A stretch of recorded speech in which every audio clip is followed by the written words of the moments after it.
Hi, I'm Dale Leslie, and it's my pleasure today to talk about one of my favorite people, someone who I held in high regard, and yet, I'll be frank, I don't think he received the just desserts that he deserved. Loren William Campbell, a man of the cloth, later an attorney in Ann Arbor, and a probate judge elected in Washtenaw County. Well, let's talk about the building. I'm sure that is the project that sticks the most in the back of your mind. Yeah, it's the one that was the most fun, one of the biggest burdens too, of course. A lot of the things I had learned and studied in Oberlin Seminary had to do with rural parishes, and although this wasn't really a genuine rural parish, it had a lot of the characteristics of rural parish, and a lot of them that are still there, that is in the do-it-yourself and cooperate in doing things together, the spirit and the atmosphere. And that's what we were trying to do. The first idea of erecting a community hall in connection with the church struck a couple of real barriers. One of them, of course, was the architectural. There were people who thought you don't dare put anything on this church at all. You must not change it in any way. And the other was we can't do it. Financially, we can't do it. And we spend an awful lot of time in various board meetings and guild meetings discussing the hows and possibilities of this thing. I suppose the two major drives were, one, to actually do it ourselves, hammers and nails, do it ourselves. And the other was develop not new inventions, but novel ways of raising money. And the giving out money, giving money to people to invest or use any way they wanted to, was one of them, of course. That brought in quite a lot of money and some interesting stories on what people did with their money. One I remember bought a calf and raised it for beef cattle and sold it. And the other major idea, of course, was the Lord's Acre concept, finding land that the owner would donate the use of the land and the church people would do the planting and harvesting. That was tremendously successful. And then again, a good friend, Mr. Earhart, wondering what he could do. I had a lot of respect for the man. There were some people who still remembered him as an ogre oil baron. But I always said I knew him in his best years, at least. He was retired and mellow, and very social conscious. And again, I was invited to go down to the library and talk with him. His idea was he wanted to help. He didn't want to give anybody anything. He wanted to help. And would the proposition of matching money be helpful? Well, it sounded to me like a good idea. Actually, he'd been very generous in building First Methodist Church downtown. They were actually a little more crass about it there because they couldn't do it yourself. That was too big a project. But he had the church people down, the financial people down there, actually look into people's wealth and estates and welfare. He knew about how much they'd ought to put up. And I think he put up a third of the money for the building of the First Methodist Church downtown. But he offered to put up a matching, which we essentially have. He would have done more, but we never asked him. We came in. We brought in a man from the General Conference, Methodist Church, who'd been trained as an architect. He was not licensed in Michigan, but he was trained as an architect. The building codes weren't quite as strict. He was strict in what he designed, but he didn't have to have that architect stamp on it as we would have in later years. And he gave us 2 or 3 designs. We had some other ideas that came in too, but it was essentially his design that we finally followed. And then he produced some fairly good working drawings. He didn't stay on to see the work to oversee the work. But when he left, we had a design pretty well in mind.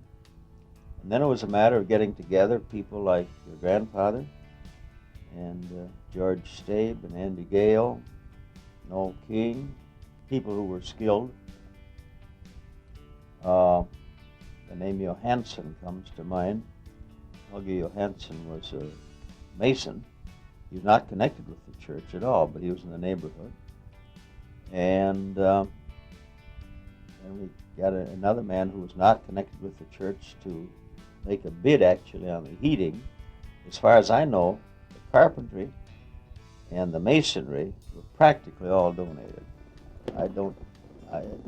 I'm not sure because Floyd Parker took on the job of treasurer, and he did a meticulous job. And he kept beautiful records, and I suppose he has more photographs than anybody. Have you pursued? Yeah, I've seen that? some. I haven't shared it. I suppose Ivan has most of that stuff. But Floyd was around there with his box camera taking pictures. And he was the bookkeeper and the treasurer of the project. I don't think he was the church treasurer, but he was treasurer of this project. I remember how meticulous he was because there was a lumber yard in Dixboro at that time. I don't know if you remember that or not.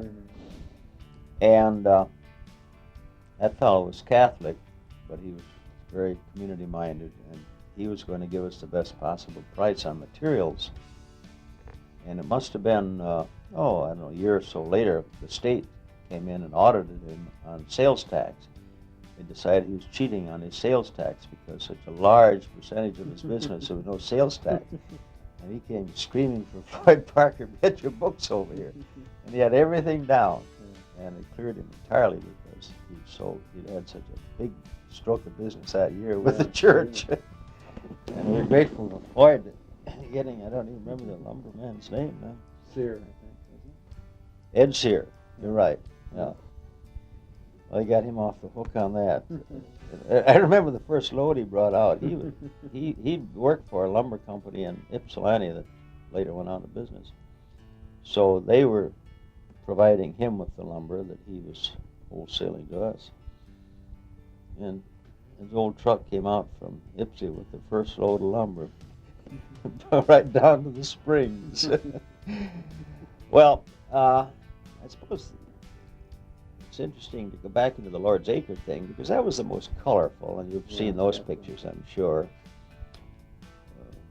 All your family was involved in that. We had several parcels, although one of the main ones was up on... yes, that's the one. That's the one that made the newspapers, and everybody was quite thrilled about. I suspect that's Larry sitting on the tire. I'm not sure, but I rather... No, I'll tell you, that's Gary Leslie. Is it? Yeah. That's Bud there. Yes, I remember. I recognize all the adults. Yeah. Well, I was never really sure later in recent years. Yeah, probably. They were both probably about the same age. I think so. Yeah. And I think even back, with a little recollection, I could determine who these two people are way in the background. Those are the Phillips brothers. Certainly the tall, skinny one is. Yeah. And the other one, probably right. Yeah. I had Jack at Well, all through that, your dad was very active, and of course, Bud was too. But that occurred on one day. That field on Milner's farm had not been used, I think, for several years. It was just a weed patch. We went out there. Is that an idea that you had come up with, Loren, or something? Who do you recall? I brought that from Oberlin. Did you? Okay. It was one of the things. I'd had some idea in Oberlin of getting into a multiple rural parish.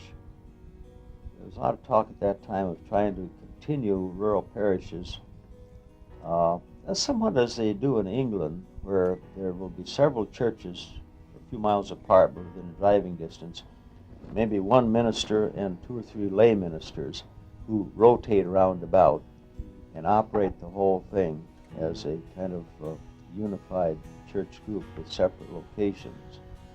But of course, so far as Michigan is concerned, I think other places too, that's gone by the board now. Each church has to have its own support congregation, or it doesn't exist. It's too easy to drive 10 miles to a bigger church. But that was an idea that came from over. And you had approached Milner, or Milner had offered his field? Well, his wife played the organ, piano, while we still had those instruments, and she was pretty much in the midst of things. I think it came as an offer.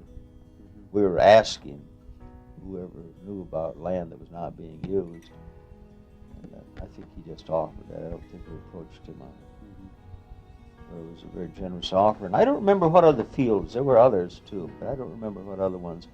And that was the big one, and the one that got the big crowd out to.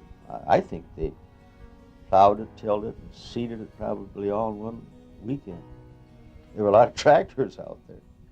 I think I'm accurate in saying that we broke ground on Thanksgiving Day. And I think I'm also accurate in saying that they closed the roof on the last day of the year. Those 2 dates somehow stick in my mind, which meant they worked pretty fast. You're not talking about the same year. The same year? Now remember, it was just cold framed in. It was Wow. just framed in. That is fantastic. Well, it did. It went up very fast. Yeah. And I'll be surprised. You may find in checking records, but I can't believe it went a year and 14 months or something like that altogether. No, I think it went up, and I think probably George Stabe put the last shingle on the roof up there to close it in. And it wasn't too long after that same year, and I'm assuming that it was the same year that we started it. We had the first wedding, and I don't know what his relationship is to you. It was Bill Leslie. Who was Oh, Bill? yeah, Bill. Be my dad's cousin.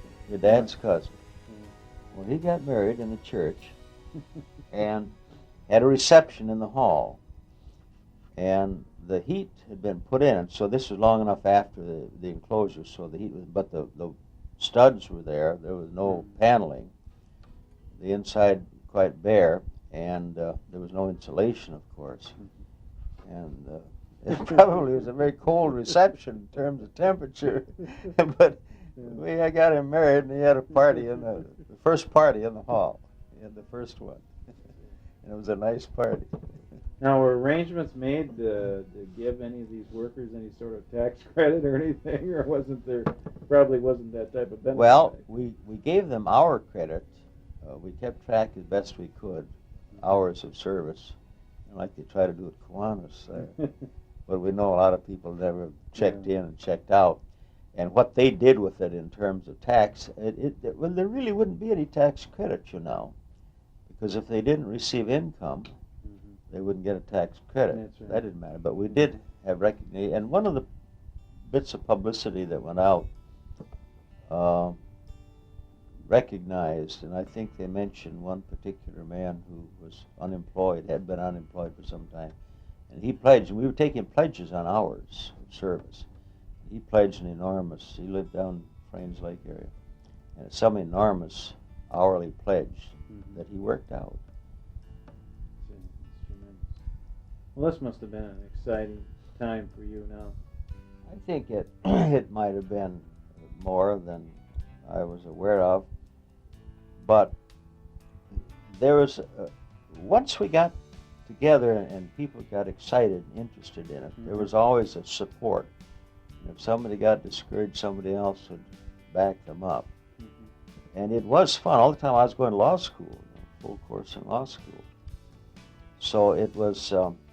That's right. Now, you're going in the evening, or how were you managing all that? No, I was going in the daytime, and would work out there on Saturday. I don't think they had very good sermons in those days. I doubt that. But well, I remember one time... Well, they couldn't afford to pay a full-time minister, obviously, right? The church of that size. Well, they wanted a full-time minister, Okay. but it really wasn't quite living wage. Gladys was teaching school, supplying. She would not take any full-time. And then the following year, had another baby, and a couple of years after that, another one. So her income helped a lot, but it wasn't a whole lot even so. Well, I remember, for example, when the first floor was up, and they had put the scaffold, or they put the studs up for the second floor, the walls around, and they laid the rough boards in for the flooring of the second floor. In other words, it was all exposed to the sky, and it rained like crazy, and I was worried about those boards swelling and actually doing damage if they all clear across the width of the building. They all swelled up. So I went over there at night and pulled out about every 10th board to keep it from doing any damage. Maybe it wouldn't have, I don't know. I think somebody, now it could have been your grandfather, or it could have been Andy Gale. I think somebody was being paid as a foreman. Somebody was getting paid to oversee this thing, because of course Stave and Gale made their living at carpentry. Sure. They couldn't just knock off for nothing. Sure. Your grandfather was still farming, but he was doing some carpentry too. So all along there was one or more who were being paid as foremen, and they were doing a good job. Well, you did have some good resources on which to fall back on. Right? Oh, yeah. I mean, I'm thinking now if you were to attempt something like that. I mean, although we do have some people that I'm sure could contribute, but the time was right. The time was right. It's exactly so, Dale. Yeah. The time was right. The spirit was right. Well, I should mention another name, Johnny Drake. Johnny's been gone a long time. I think he has a son still electrical. But Johnny Drake and his son came down and did the electrical work. And we stood around in amazement the way those guys, they had wires running all over the place. Wondered if they'd ever come out right. And they did. They got their own set of blueprints and designed the wiring, made them come out the way they wanted them to. I doubt that Johnny Drake was paid very much. He worked mostly nights and Saturdays. And that was I think the origin of that was on the actual breaking of ground ceremony. I think, as I recall anyway, that when ground was broken, there was a traditional meal, and then the traditional meal, and then for a few years thereafter it was held each year. Yes, I think that's right. I think they did have Thanksgiving dinner there in the basement of the old church. And a lot of fun it was. And the first year the kitchen was ready in the new building. Those things are all relative. Later on, of course, they determined that kitchen wasn't adequate and that dining room didn't serve the purpose best. But compared to what we had before, it was marvelous. Again, like trying to maintain something of the spirit of a rural parish, something of the spirit of early America was brought into this community Thanksgiving dinner. And I don't think anything should have to last. I think when something has served its purpose, it ought to go out of business. And I think the time came when the original purpose and the spirit of the times had changed so that the community Thanksgiving dinner didn't serve a useful purpose anymore. But it was great fun. Well, how different, for example, now. I think if you were having Thanksgiving, your wife or your mother would put the bird on in the oven for 3 hours or something like that. In those days, they put it on the night before, and some man or more than one man stayed over there and tended the cooking all night to be sure the birds were cooked. And then a lot of the things were prepared in the homes too, of course. And then final touch off. And then we got to inviting foreign students. We would always invite some foreign students from the university. Nice touch. Yeah, we had some very interesting people from India. Mostly seemed to be men. the majority of foreign students were men at that time, usually in the engineering school. And we had Indians and Pakistanis, and I don't remember particularly what countries. They usually, if they were from India or from a country that had remarkably different dress patterns, they would wear their finest native clothes to come to the Thanksgiving dinner. I think later on, one of the things that sort of killed it, I think people who had no real interest and no real connection with the church began to get in on it and would come to dinner for $1.50 or so, and detracted from the original spirit of it. One thing I remember about attending church there when you were pastor is the magic that you used to introduce into the service once in a while. Do you remember that as a entertainment vehicle for children? Yes. You still have an interest in that? You still? Well, no, I sort of gave that up. I started that in Pontiac. Oh, did you? And we try to have one new sleight of hand every Sunday and put some story with it. And there were some books available with as a basis for that sort of presentation. That too was sort of the end of an era. Now, when I was a kid, they still had chalk talks and flannelgram talks, illustrated sermonettes, one kind or another, and usually having the children, children in the main service up to that part of the service and then move out to Sunday school class. So I started in Pontiac and kept it up. Sometimes I had to go to Conlin, Michigan to buy some new material because that was the only way I could get the magic stuff. Well, then what happened, I finally had worked up a total magic act, a total presentation, but I was never good enough at that. And when I started giving that to scouts, I tell you, the worst people in the world to present magic to, a bunch of little nippers, scouts.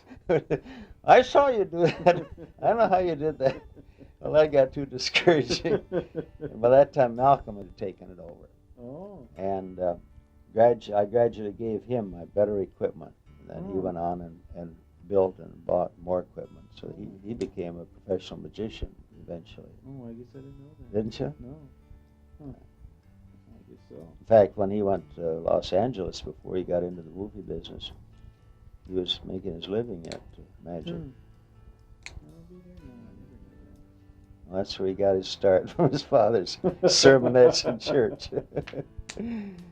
Okay, well you've got the new organ in place, and you've got the new building built, and then I guess it's time to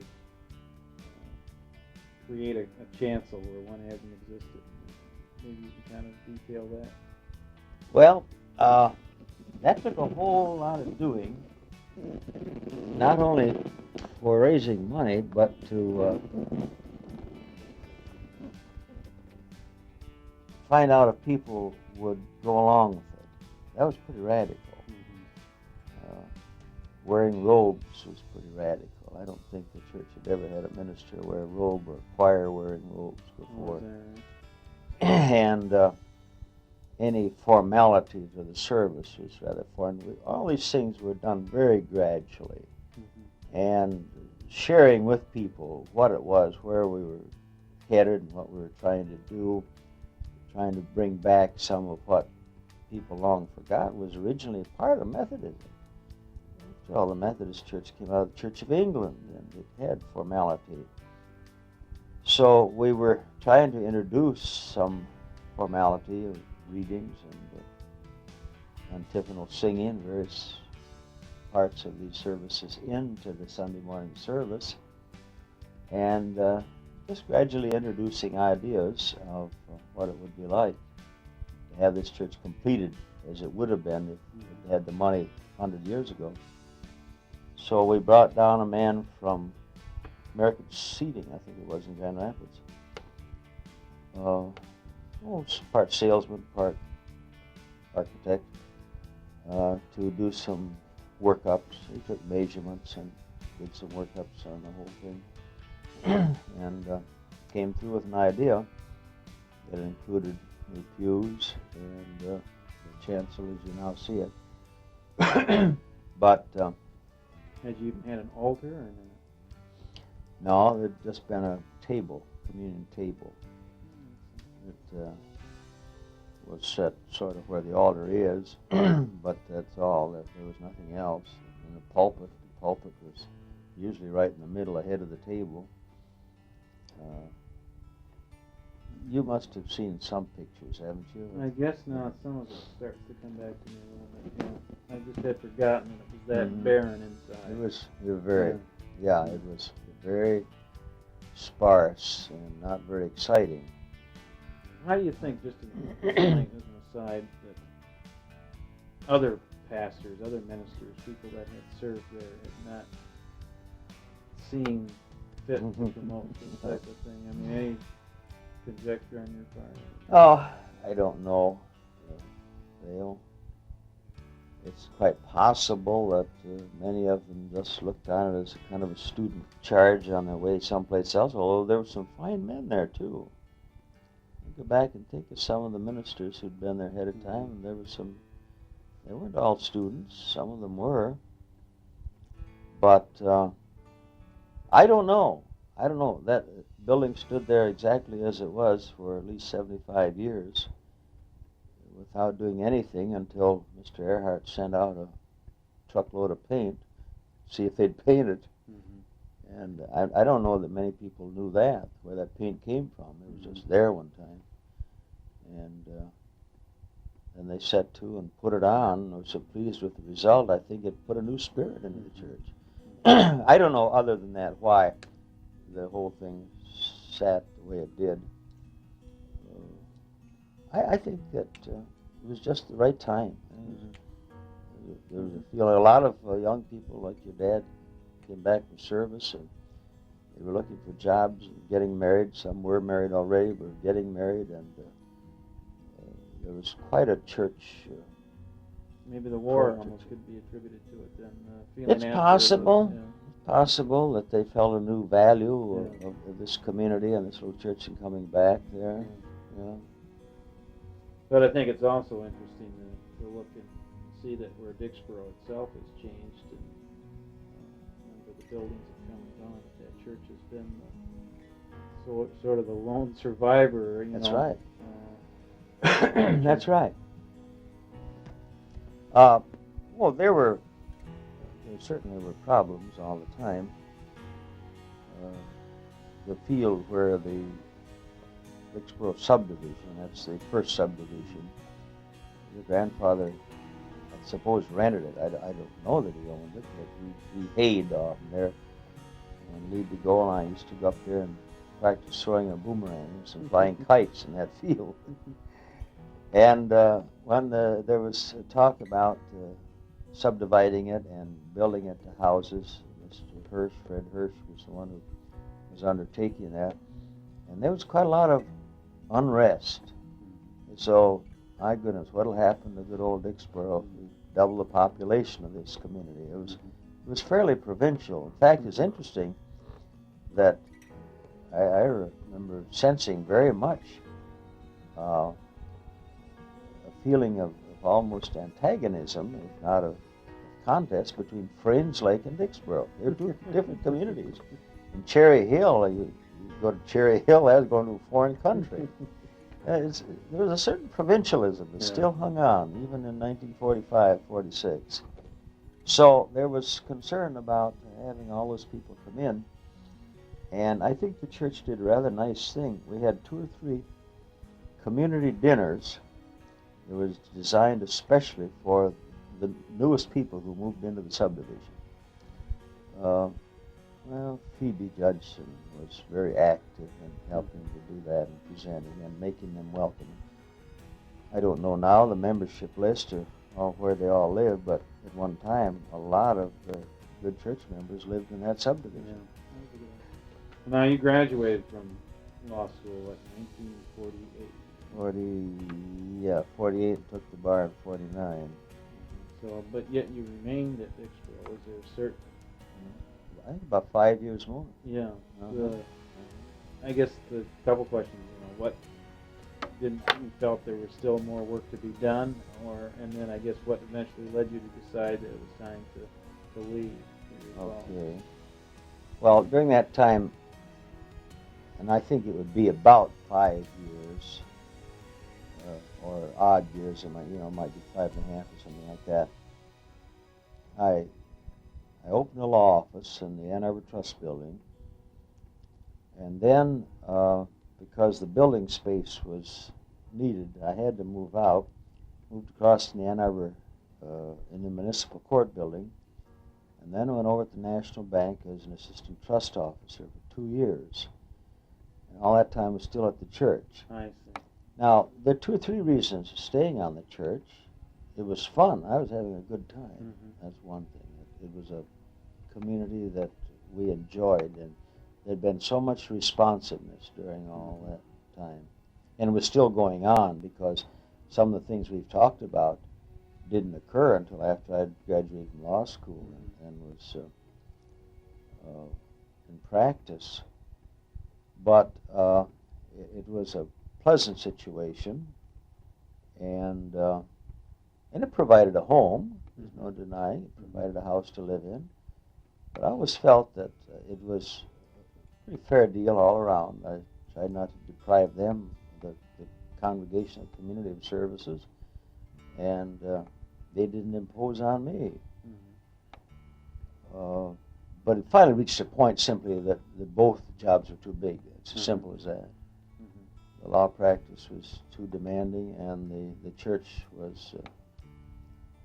It had gotten so busy now, it needed somebody full-time. Right. So then you announced that you would be leaving the pastorate at Dixboro. Right, Okay. Maybe a little bit more on Mr. Earhart. We might go back a ways. You know the history of his relationship with the church? Is it something that had existed prior to your coming there? Or is it something that more or less coincided with your arrival? Or? Well, no, it was before that, to some extent. I don't know to what extent. Somebody like Dale Parker, Harvey Sanderson would be remaining people who could probably fill you in on that, Harvey especially, because I think he maintained more of a communication with Mr. Earhart than anybody else did.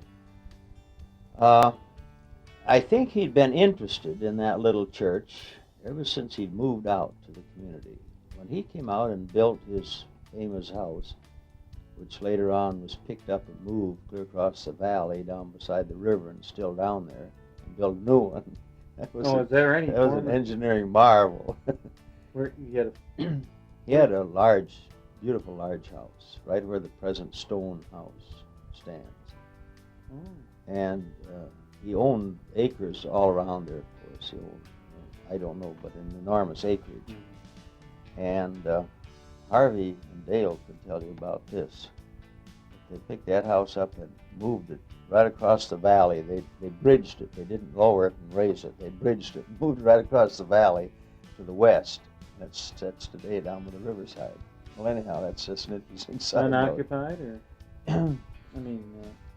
Well, I don't know where he lived during the time they did that, but today and ever since, well, his nephew Hunter lived in it then when I was active in the church, and I think maybe Jeff Hunter and her husband still live there. They're on the board of the cemetery, the Botsford Cemetery, so they still have some interest. I'm not certain of this, but they may still live in that house.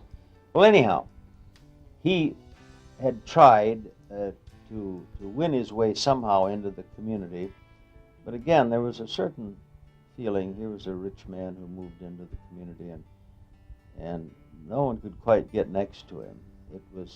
To me, it was a frightening experience. The first time I was invited to go to his house, met at the door by a butler, taken into the house, and some years later, when 3 of our boys were all of an age that they were very mobile.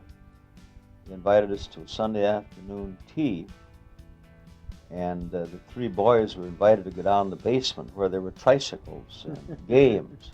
And they rode like crazy all over the basement of that big place while we were upstairs having tea. He was a very warm and kindly man.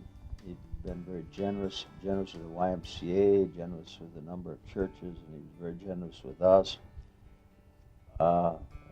Us in the church, I mean, with Dixboro Church. Mm-hmm. and he began attending there. Now, I do not know whether he ever attended church before I was there. I just don't know. Mm-hmm. But I know he attended very regularly after I was there, he and his sister, and I don't think anyone ever knew to what extent he contributed money to the church, because he didn't want anybody to get dependent on him. Sure.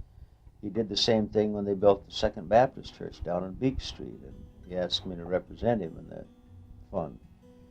He matched money, but he didn't want anybody to know how much or where it came from or anything about it, because he didn't want them to become dependent. And I so respected that attitude that I felt it was good. It was an awful temptation when the salary wasn't paid up at the end of the year, asked Mr. Earhart to make it up. But it would have been something that would have either demoralized or maybe weakened the whole spirit of the church. And they dug down and paid it themselves. I think he also gave the chime speaker system, did he not? Do you recall that? I don't recall that specifically, but it's possible. He very well may have. He was not given generally to specific items. He generally preferred just quietly to match money for something. But I'm not sure. And it's quite possible that he did give the chime system. Does that still function? It's still up there. I'm not sure it's hooked in. Oh, really? You probably remember the old wire recorder. Sure. We undoubtedly were one of the first churches to have one of those. I think we were. I don't know whatever became of it. Well, is there anything else that maybe I should have touched on that I haven't about your years there as Pastor Loren that comes immediately in mind? It's hard to look back over that period of time. Did you run for judge the first time during your pastorate there? Yeah, I think I was still there. Because I can just barely remember that. So many of the people there were on the committee.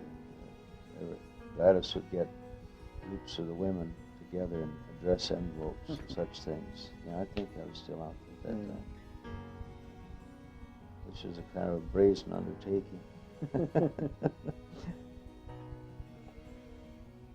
I might have pulled it off if the judge hadn't died of a heart attack and been replaced by Soapy Williams, so that I had to run against a very popular incumbent then. Oh, is that what happened? Yeah.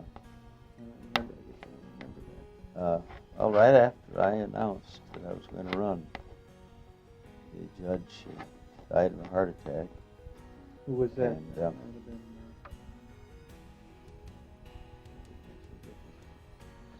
No, his name escapes me at the moment. But John Conlin, well, I was on the same floor of the building, in the trust building, with the Conlin and Conlin firm. And John Conlin, who was Judge Henry Conlin's brother, was supporting me, and his wife was carrying my petitions around when this judge died, and the local Democrats turned to Soapy Williams to appoint someone, and he said, well, is there a Democrat in Washtenaw County who can win, who runs for election? He said, if it's a Conlin, he probably can. So, lawyer John Conlin, who'd been my friend and supporter, got appointed, and he was always apologetic about that. We were good friends. And of course, he won in the primary then. Let's see, that must have occurred along about perhaps May or June. was getting on toward the deadline, and there were about 7 candidates and turned out for the primaries. And John Conlin and I came out ahead. And in the general election, he came out ahead. I remember some of your sermons that you had. The one I always enjoyed was the one where you talked about your grandfather. I know I reflect back on my own grandfather. Oh, really? But, do you remember the sermon that you built around your grandfather and his perseverance? And you must have had a lot of respect for him. Well, I certainly did that. I don't happen to remember the sermon. Yeah. Another one I remember is the one I've heard you give at Easter time, where you kind of create the story around Christ's crucifixion and ask people to imagine as if they were there themselves. Oh, yes. Yeah, that I remember better than the grandfather You do story. remember that? Yeah. one?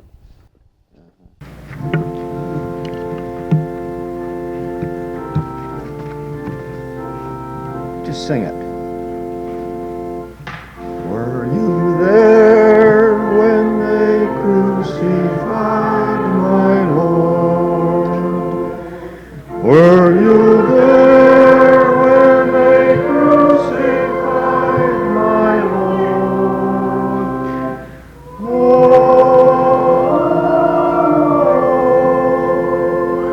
sometimes it causes me to tremble, tremble.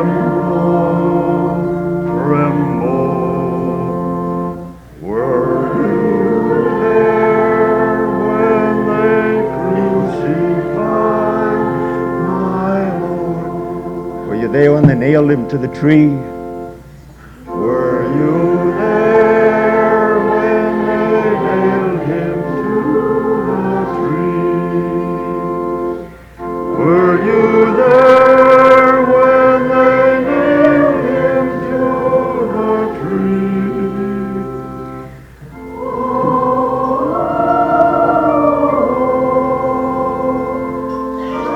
Sometimes it causes me to tremble, tremble, tremble. Were you there when they nailed him to the tree?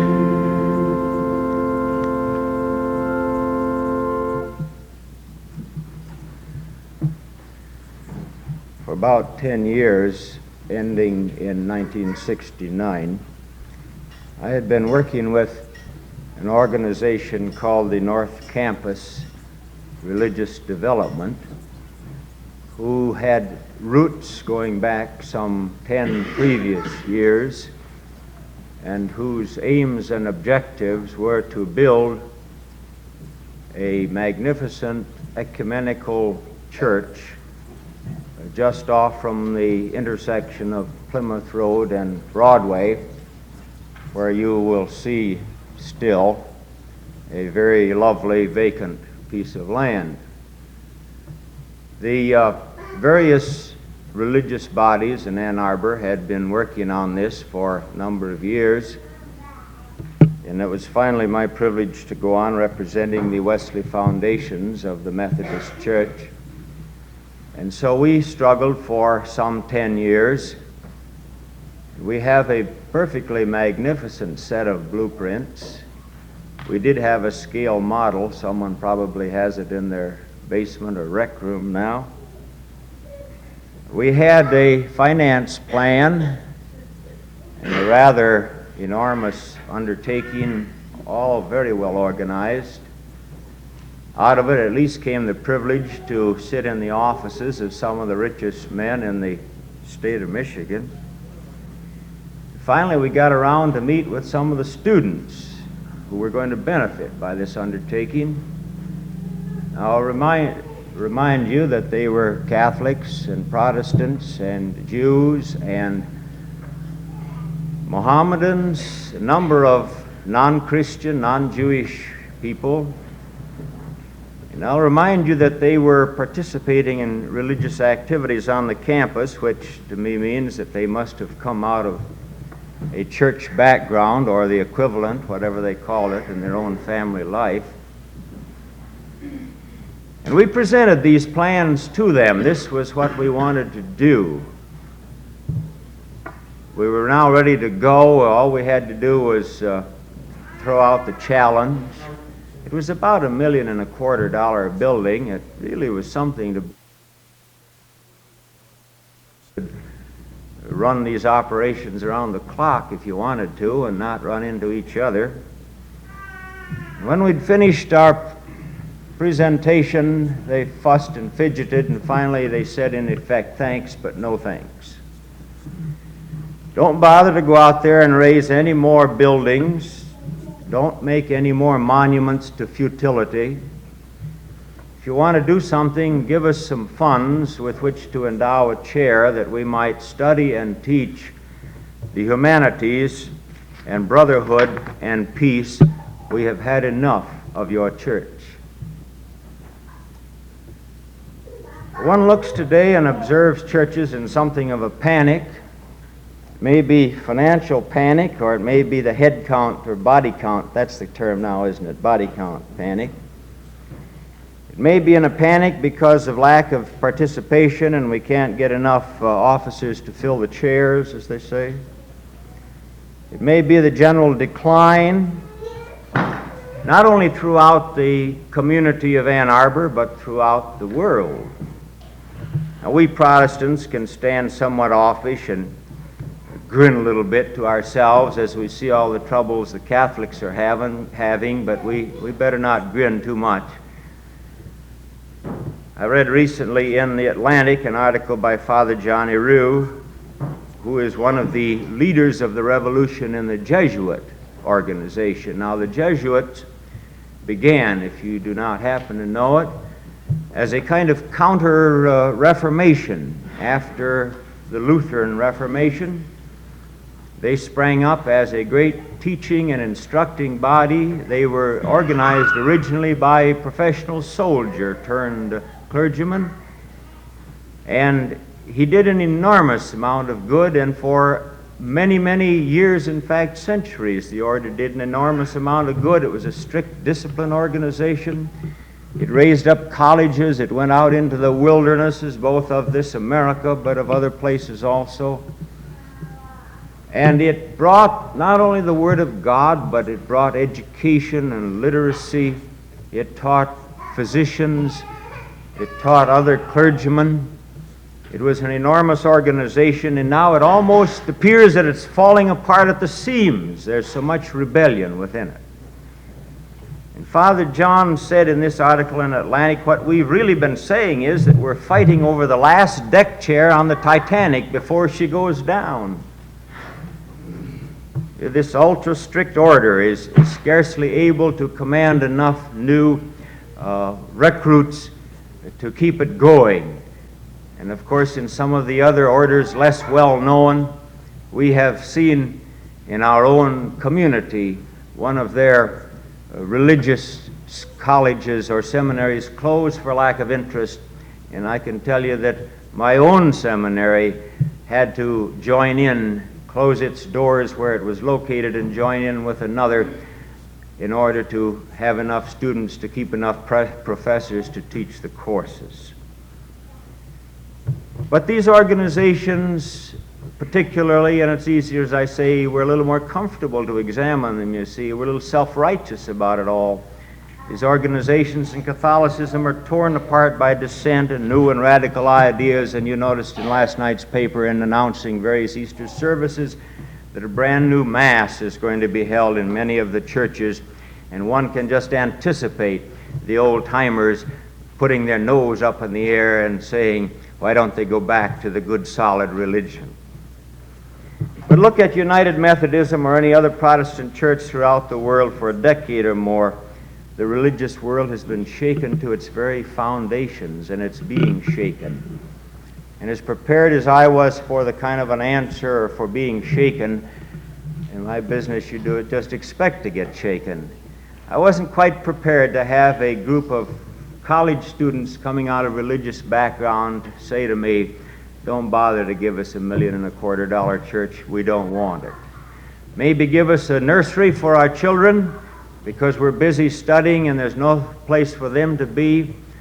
But if you can't do any better than that, we'll all meet down at the Commons or down at the laundromat and have our social and spiritual affairs there.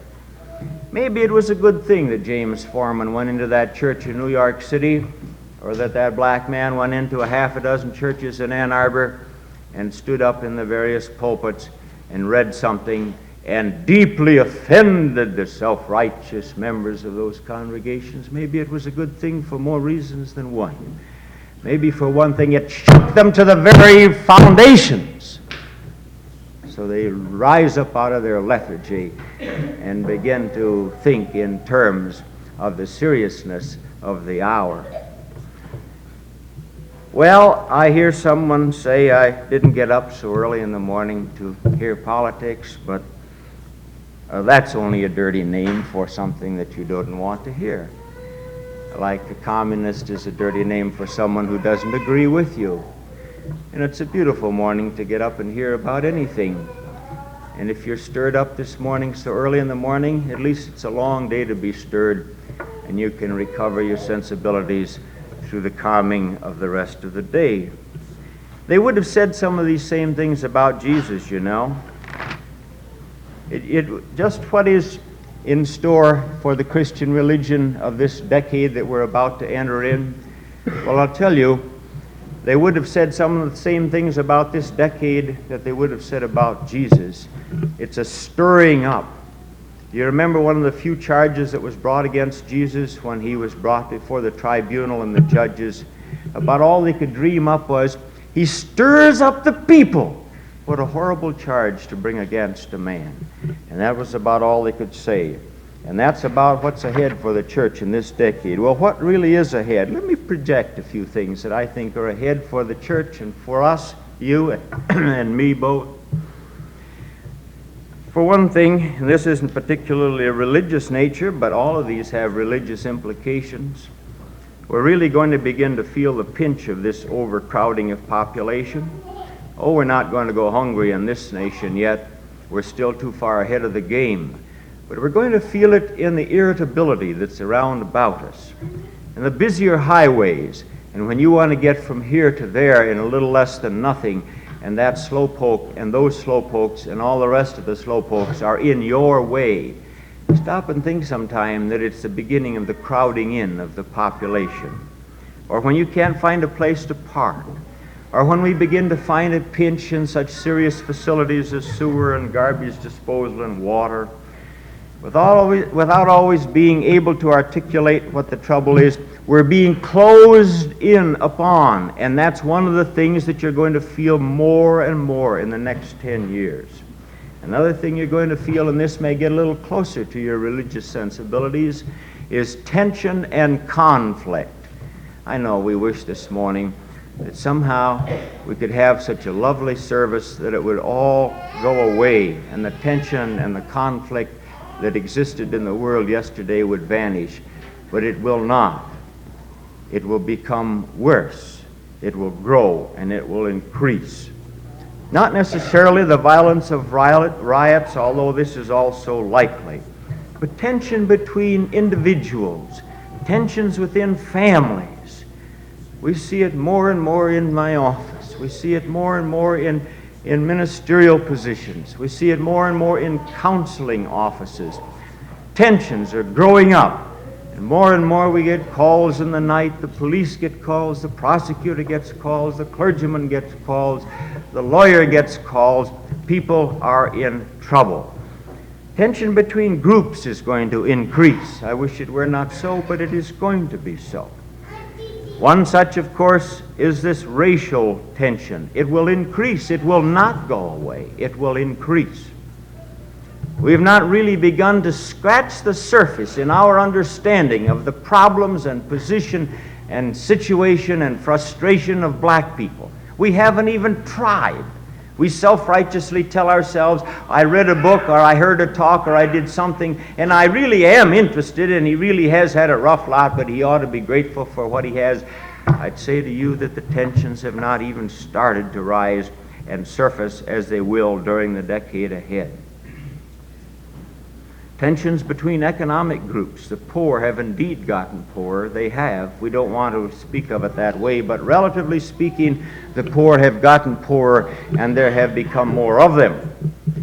The shocking increases in welfare costs have gone largely into administrative expenses, and people who have living on welfare budgets have scarcely improved their lot in the past several years.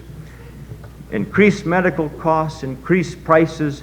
The general welfare of the poor has not improved, and they are becoming more numerous as our society is becoming more technical, and more people are unable to cope with it, to make their own way in life. We'd like to kid ourselves into thinking that we have improved the lot of many people, but it generally is not so, and these tensions will become greater, and picketing will become more common and more numerous until perhaps certain things break apart at the seams and changes begin. An ever larger group of people is cast out of the capability of making their own living. There just aren't that many ditches to dig anymore. And if there were that many ditches to dig, they can be dug quicker and easier and more economically and better with a machine and one man than they can with a lot of low-cost labor. And who wants clumsy ditch diggers around anyway? Tensions are going to increase between the age groups. We toss off the phrase generation gap. We have not begun to understand either what it is or how great it is. The tension between age groups, between the generations, is indeed very significant and very great, and it is much greater than it was when you of my generation were the age of the young people conducting this service today. It has always existed, to be sure, but in the past decade there's been a kind of worldwide revolt by youth, and this is going to continue and to increase in the decade ahead. For one thing, they're smarter than we are, and they're smarter than we were. They know a great many more things about a great many more things. Not that necessarily by nature they are more intelligent, but they know more than we did, and mostly than we do right now. The tension between those who place individuals above the state and those who place the state above the individual is going to increase. We have heard cries in our generations about states' rights. I'll tell you, the cries that are rising to the surface now are the cries about human rights. And this was exactly the thing that these young people were saying to us when they said, thanks, but no thanks. We don't want your $1.25 million memorial to futility. We want courses in human rights and human dignity. This cry for human rights above state is going to increase. Well, we've heard a great deal in our community more recently about the whole pollution of our environment.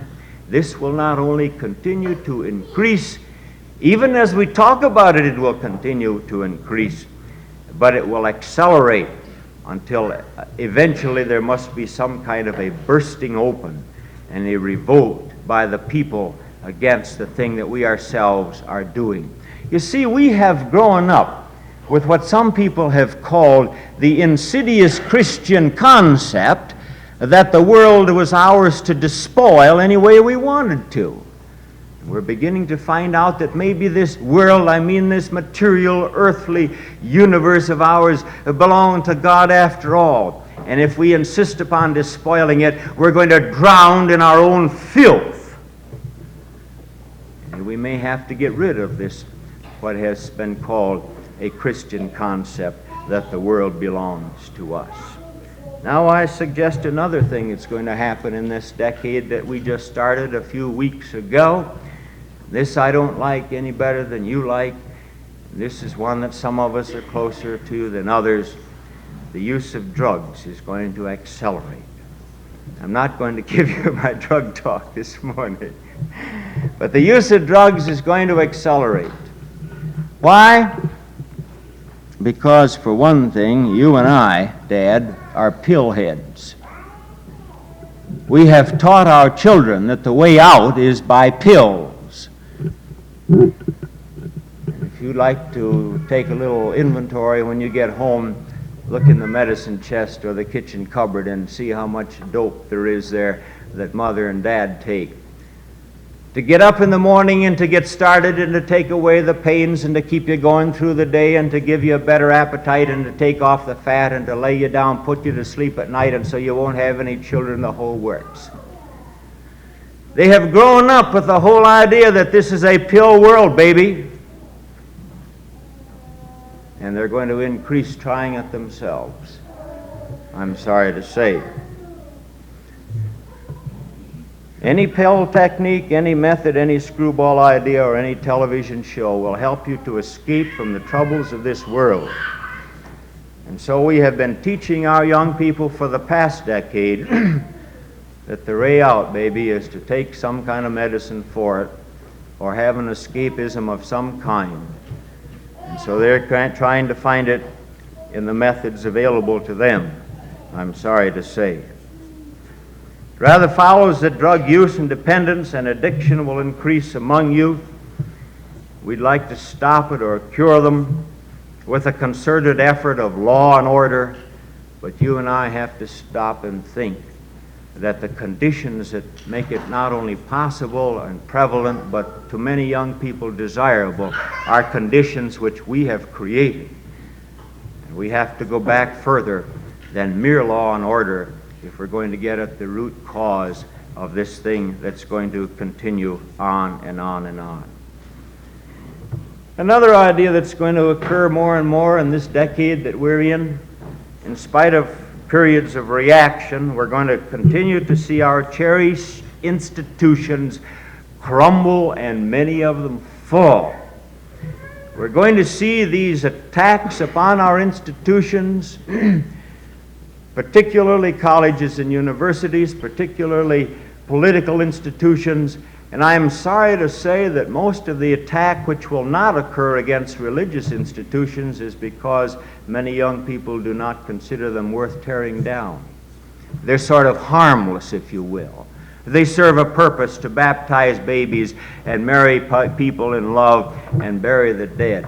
But they have no considerable impact in society, and so they're not going to do any considerable harm or any considerable good. And so we're not too much in danger of having our churches burned or torn down. Maybe we should be more concerned that we should be more liable to this kind of attack. Well, there are other suggestions that I could make, but these are enough. I want to get on with something else. It isn't a real happy world that we're going to enter, that we are in, that we're going to have to endure for another decade, and it may be more, and it may be less. And yet, withal, I think we should maintain the idea that it's a beastly challenging age in which to be alive. There are opportunities, and there is a great thing that can be accomplished. But we have to permit ourselves and our thoughts and our cherished concepts to be somewhat shaken and back off and take some personal inventories and consider a little bit the world which we live and which we have helped, the society which we have helped to build, and then perhaps we can begin to find something worth living for. Now, what hope is there? Well, it depends. If we want a codeine Christianity, if we want sugar-coated religion, if we want a painless formula to escape the wrath of our own creation, then it wouldn't matter too much whether you look to Christianity or Zen Buddhism or Mohammedanism or take your choice. But let's take a look at Jesus himself and see if there's anything to be offered by that view as a hope for the world in which we live. Our common concept of Jesus most of the year is of a rather simple, rather pleasant, rather effeminate, rather harmless character. Oh yes, we start out with sweet little baby away in a manger. Baby Jesus, sweet and mild. And out of this saccharine creation, we've tended to effeminize Jesus into a kind of an idealistic nothing. But like recalling the days of our youth, we remember what we want to remember. And we remember more about Easter in terms of the story of resurrection than we do about the story of the crucifixion. And if we do remember the crucifixion, we're likely to think of it as an isolated event within a matter of a few hours or minutes, rather than to a whole social process leading up to it. The same kind of process that might be going on today, shall I suggest? So we make Jesus into whatever image we wish, a kind of Alice in Wonderland transubstantiation. But let's just try being honest with ourselves. Let's tell it like it is, baby. Our first snapshot view after this infancy, after this sweet and innocent baby Jesus, is Jesus the dropout. First Christian dropout I ever heard of. He had to be the first one. He was it. He wasn't the first dropout, but he was the first Christian dropout. At the age of 12, when the family headed back home, he was missing. Where was he? Well, he goofed off. And he stayed back to pray? No, to raise hell with the priests. To irritate them, to agitate them, to make them mad, to say nasty things to them, to shake them, if you will. And that's just exactly what he did. And then the next thing we read is about Cousin John, and he was as big a radical. He sent the Pharisees right up the wall. These self-righteous, pious, these educated people who knew how to pray. And he said, "You generation of vipers,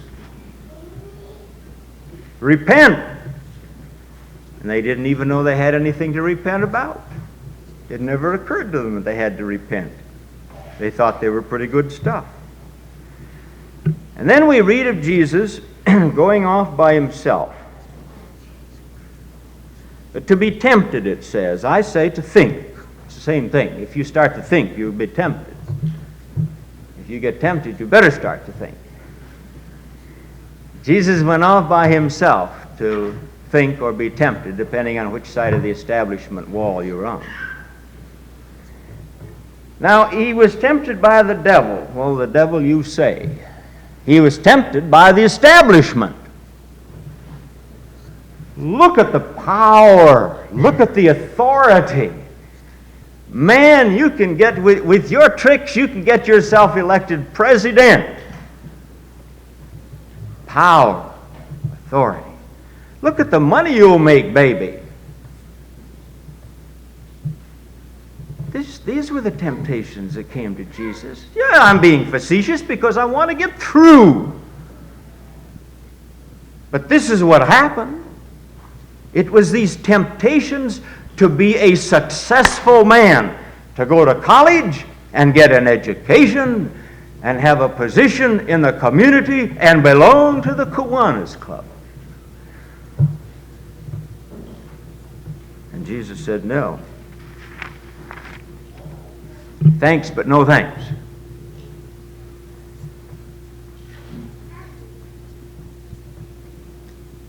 Well, so it went with Jesus. Next, he went home and stood up in the temple. The family invited him to read the Bible. You know, it's nice to have the son, the native son, come home and participate in the service. And it is. I'm not kidding. It is. But Jesus didn't do what he was supposed to do. You're supposed to follow the rules and regulations. He stood up and he said, I'm talking to you, Dad.